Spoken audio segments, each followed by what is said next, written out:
금요일 말씀과 함께하는 라운 큐티. 오늘 함께할 말씀은 예레미야 31장 23절에서 40절까지의 말씀입니다. 하나님께서는 언약을 깨뜨린 이스라엘 백성들을 용서하시고 다시 그들을 세워 언약을 맺고 영원한 회복을 이루시겠다고 선언하고 계십니다. 예레미야는 유다를 향한 하나님의 회복을 선언하고 있습니다. 내가 그 사로잡힌 자를 돌아오게 할 때 돌아온 그들이 유다 땅과 그 성읍들에 대해서 의로운 처소여 거룩한 산이여라는 말을 쓸 것이며 내게 복을 주시기를 원하노라 할 것이며 유다와 그 모든 성읍의 동부와 양떼를 인도하는 자가 거기에 함께 살 것이니 이는 내가 그 피곤한 심령을 상쾌하게 하며 모든 연약한 심령을 만족하게 하였음이라 하시기로 예레미야는 깨어보니 자신의 잠이 달았다라고 말하고 있습니다. 예레미야는 계속해서 하나님의 말씀을 전합니다. 보라, 내가 사람의 씨와 짐승의 씨를 이스라엘 집과 유다 집에 뿌릴 날이 이르리니 깨어서 뿌리 뽑으며 무너뜨리며 전복하며 멸망시키며 괴롭게 하던 것과 같이 내가 깨어서 그들을 세우며 심으리라고 말씀을 전합니다.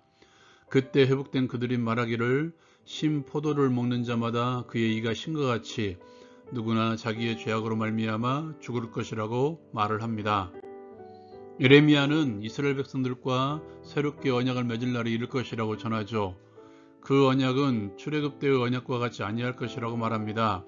새로운 언약은 돌판이 아니라 하나님의 법을 그들의 속에 두며 그들의 마음에 기록하여 나는 그들의 하나님이 되고 그들은 내 백성이 될 것이라고 선언합니다.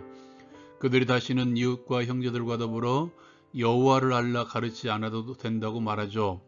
하나님의 법이 그 속에 기록되어 있으므로 작은 자로부터 큰 자까지 다 하나님을 알기 때문입니다.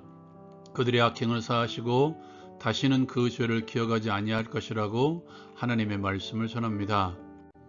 예레미야는 하나님의 보호와 회복을 전합니다. 만군의 여호와께서 해를 낮의 빛으로 달과 별들을 밤의 빛으로 정하셨고 바다를 뒤흔들어 그 파도로 소리치게 하신다고 말하죠. 하나님의 새 언약이 내 앞에서 패할진대 이스라엘 자손도 내 앞에서 끊어져 영원한 나라가 되지 못할 것이며 위에 있는 하늘을 측량할 수 있으며 땅의 기초를 탐지할 수 있다면 이스라엘 자손이 행한 모든 일로 말미암아 그들을 다 버릴 것이라고 말씀하심으로써 이스라엘이 영원한 나라가 될 것이며 버리지 아니할 것이라고 선언하고 계십니다. 예레미야는 예루살렘 성의 재건에 대한 메시지도 전합니다. 보라, 날이 이르르니 이 성은 하나넬 망대로부터 모퉁이 문에 이르기까지 여호와를 위하여 건축될 것이라. 측량줄이 곱게 가렙 언덕 밑에 이르고 고아를 돌아 시체와 제의 모든 골짜기와 기드론 시내에 이르는 모든 고지 곧 동쪽 마문의 모퉁이에 이르기까지 여호와의 거룩한 곳이라고 말하죠. 영원히 다시는 뽑거나 전복하지 못할 것이라고 말씀을 전합니다. 살펴본 말씀을 가지고 적용을 위해 함께 나누기를 원합니다. 먼저 하나님의 회복 선언에 대해서 함께 나누기를 원합니다. 계속되고 있는 예레미야의 회복 선언의 말씀인데요. 오늘 나누고 있는 이 말씀은 하나님의 회복 선언의 절정입니다. 하나님께서는 사람의 씨와 짐승의 씨를 다시 뿌릴 날이 이를 것이라고 말씀하고 있습니다. 예전에 뽑았고 무너뜨리며 괴롭게 하던 것과 같이 그들을 세우며 심을 것이라고 말씀하시죠. 이 역사는 영적인 이스라엘인 그리스도인들을 통해서 완성되었고 완성을 향해 나아가고 있습니다. 하나님께서는 예수 그리스도를 통해서 흑암의 권세에서 우리를 뽑아내셔서 그의 사랑의 아들의 나라로 옮겨주셨습니다. 하나님의 나라, 하나님께서 다스리시는 하나님의 영원한 백성, 영원한 하나님의 나라, 이 또한 예루살렘 성의 재건 약속이 이루어지는 광경이죠. 그리스도 안에서 이루어진 하나님의 회복의 역사, 그 회복의 끝은 의로운 처소여 거룩한 산이여입니다. 이는 회복되어 돌아온 백성들이 약속의 땅을 바라보며 쓴 말이죠. 하나님께서는 예수 그리스도 안에서 우리를 회복시키시고 하나님 나라의 백성으로 삼으신 궁극적인 이유 가운데 하나가 바로 이것이죠. 그리스도 예수에까지 자라나는 백성, 아버지이신 하나님을 닮아 거룩한 나라가 되는 것, 하나님의 의를 이루는 것이죠. 바울사도는 이렇게 말하고 있습니다. 썩어져가는 구습을 따르는 옛사람을 벗어버리고 오직 너희의 심령이 새롭게 되어 하나님을 따라 의와 진리의 거룩함으로 지으심을 받은 새 사람을 입으라.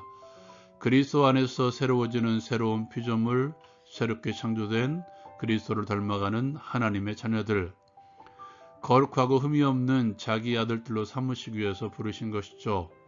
거룩함은 선택이 아닙니다. 의로움 또한 선택이 아니죠.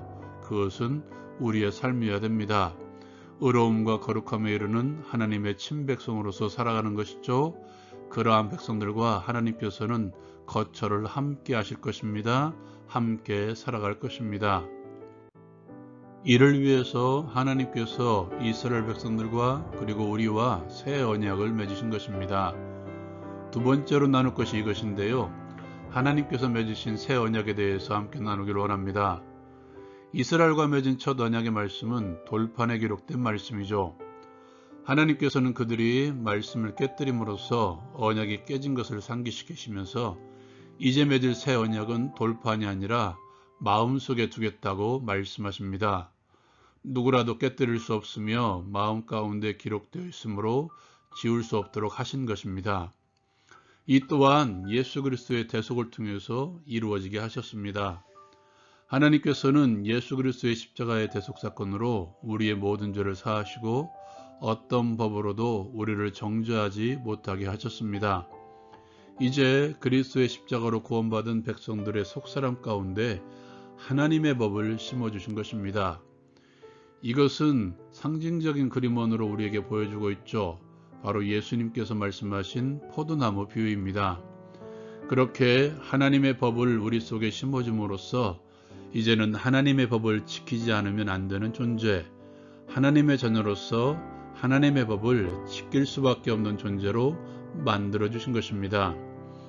이 일을 나 혼자 해나간다면 우리는 또다시 넘어질 수밖에 없으며 실패할 수밖에 없을 것입니다. 그렇게 하나님의 법에 순종할 수 있는 존재로 만들어 가시기 위해서 우리에게 성령 하나님을 보내주신 것입니다. 성령께서는 우리 속에 내주하셔서 하나님의 법에 순종할 수 있도록 우리를 이끌어 가실 것입니다.